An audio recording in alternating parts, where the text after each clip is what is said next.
Lawrence lives on a small island in the Pacific Ocean. He doesn't remember how he got there, just that he is there. One day, while Lawrence was contemplating the tree on his island, a box of carpentry tools washed ashore. Lawrence used the tools and the lone tree to create a rudimentary helicopter and escaped once and for all from the tiny island. He flew for days under his own mysterious power until he reached land. I say until he reached land, but I really mean reached suitable land. The first place he found was being ruled over by a large lizard that spoke excellent English. The second place he found lived under a gigantic suspended volcano that was due to erupt any day. The third place he found had no library.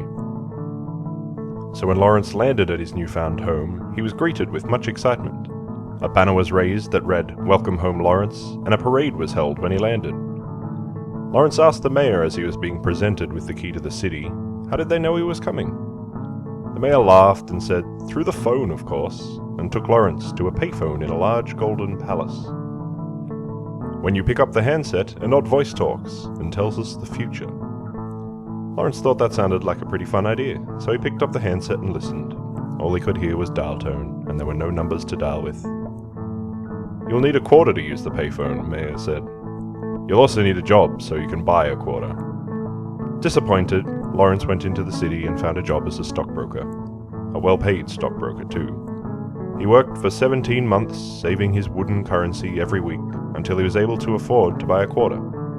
Lawrence then undertook his pilgrimage to the Great Golden Palace, lit the appropriate incense, and put his quarter in the fortune-telling payphone.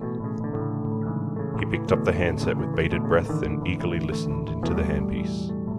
There was no dial tone this time. On the other end of the phone, Lawrence heard a very, very faint humming. Then a voice screamed in his ear. In 3 days, head to the field with the circular burn marks at midnight and wait for fabulous savings. Then the line went dead.